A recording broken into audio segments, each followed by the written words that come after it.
This is day 140 of our daily Bible reading session. Job, chapter 21. Then Job answered and said, "Listen carefully to my speech, and let this be your consolation.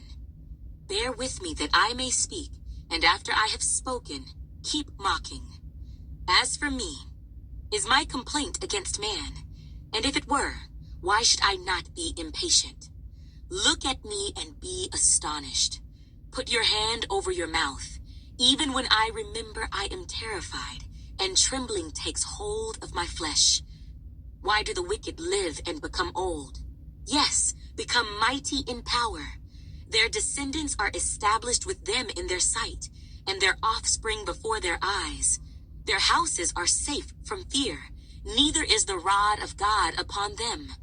Their bull breeds without failure, their cow calves without miscarriage. They send forth their little ones like a flock, and their children dance. They sing to the tambourine and harp, and rejoice to the sound of the flute. They spend their days in wealth, and in a moment go down to the grave. Yet they say to God, 'Depart from us, for we do not desire the knowledge of your ways.' Who is the Almighty that we should serve him? And what profit do we have if we pray to him? Indeed, their prosperity is not in their hand. The counsel of the wicked is far from me. How often is the lamp of the wicked put out? How often does their destruction come upon them? The sorrows God distributes in his anger? They are like straw before the wind, and like chaff that a storm carries away. They say, God lays up one's iniquity for his children. Let him recompense him, that he may know it. Let his eyes see his destruction, and let him drink of the wrath of the Almighty. For what does he care about his household after him, when the number of his months is cut in half? Can anyone teach God knowledge, since he judges those on high? One dies in his full strength, being wholly at ease and secure. His pails are full of milk, and the marrow of his bones is moist. Another man dies in the bitterness of his soul, never having eaten with pleasure. They lie down alike in the dust, and worms cover them. Look, I know your thoughts and the schemes with which you would wrong me. For you say, 'Where is the house of the prince? And where is the tent, the dwelling place of the wicked?' Have you not asked those who travel the road? And do you not know their signs? For the wicked are reserved for the day of doom. They shall be brought out on the day of wrath. Who condemns his way to his face? And who repays him for what he has done? Yet he shall be brought to the grave, and a vigil kept over the tomb. The clods of the valley shall be sweet to him. Everyone shall follow him, as countless have gone before him.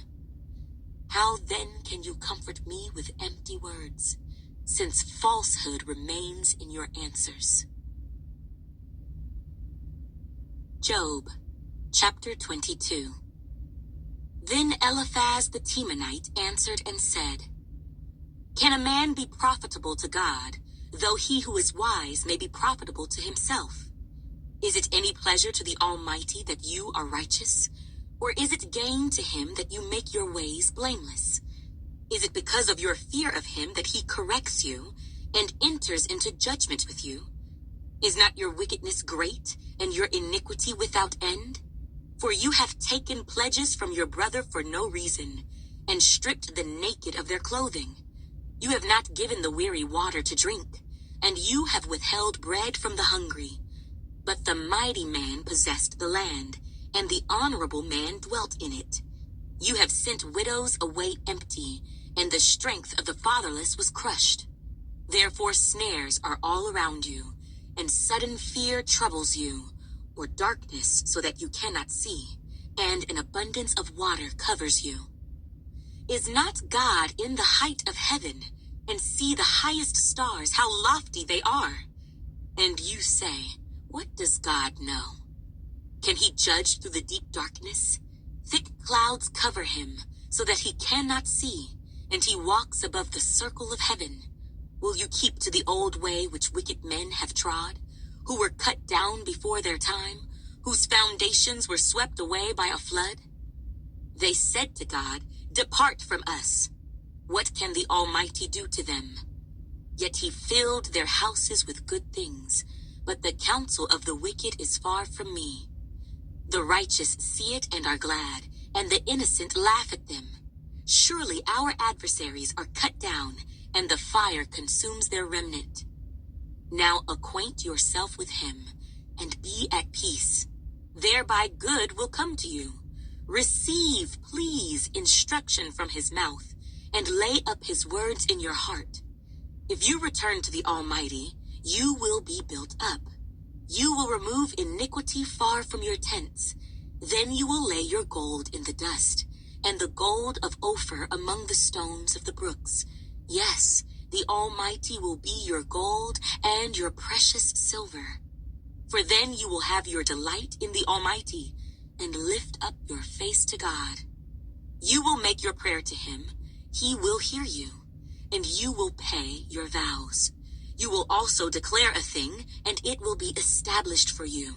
So light will shine on your ways. When they cast you down and you say, exaltation will come, then he will save the humble person. He will even deliver one who is not innocent. Yes, he will be delivered by the purity of your hands. Job, chapter 23. Then Job answered and said, Even today my complaint is bitter. My hand is listless because of my groaning. Oh, that I knew where I might find him, that I might come to his seat. I would present my case before him, and fill my mouth with arguments. I would know the words which he would answer me, and understand what he would say to me. Would he contend with me in his great power? No, but he would take note of me. There the upright could reason with him, and I would be delivered forever from my judge. Look, I go forward, but he is not there, and backward, but I cannot perceive him. When he works on the left hand, I cannot behold him. When he turns to the right hand, I cannot see him, but he knows the way that I take. When he has tested me, I shall come forth as gold. My foot has held fast to his steps. I have kept his way and not turned aside. I have not departed from the commandment of his lips. I have treasured the words of his mouth more than my necessary food. But he is unique, and who can make him change? And whatever his soul desires, that he does. For he performs what is appointed for me, and many such things are with him.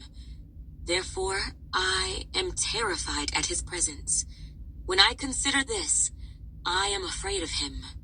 For God made my heart weak, and the Almighty terrifies me, because I was not cut off from the presence of darkness, and he did not hide deep darkness from my face. Job, chapter 24. Since times are not hidden from the Almighty, why do those who know him see not his days? Some remove landmarks. They seize flocks violently and feed on them. They drive away the donkey of the fatherless. They take the widow's ox as a pledge. They push the needy off the road. All the poor of the land are forced to hide. Indeed, like wild donkeys in the desert, they go out to their work, searching for food. The wilderness yields food for them and for their children. They gather their fodder in the field and glean in the vineyard of the wicked. They spend the night naked, without clothing, and have no covering in the cold. They are wet with the showers of the mountains, and huddle around the rock for want of shelter. Some snatch the fatherless from the breast, and take a pledge from the poor.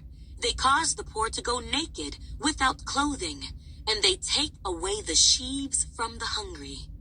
They press out oil within their walls, and tread wine presses, yet suffer thirst.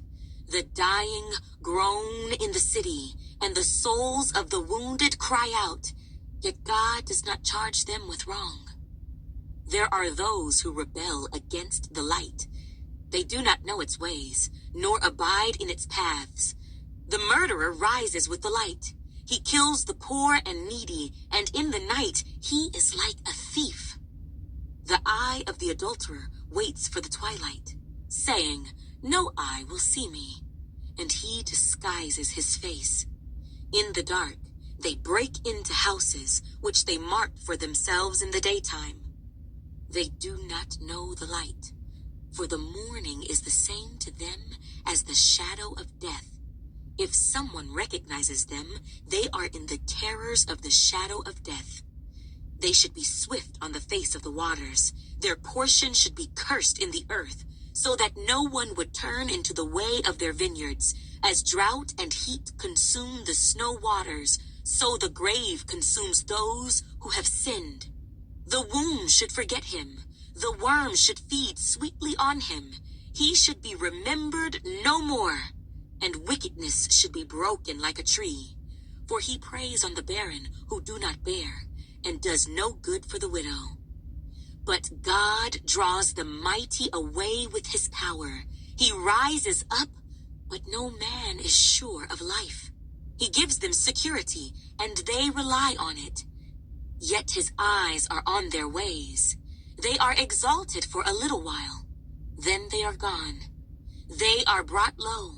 They are taken out of the way like all others. They dry out like the heads of grain. Now if it is not so, who will prove me a liar and make my speech worth nothing?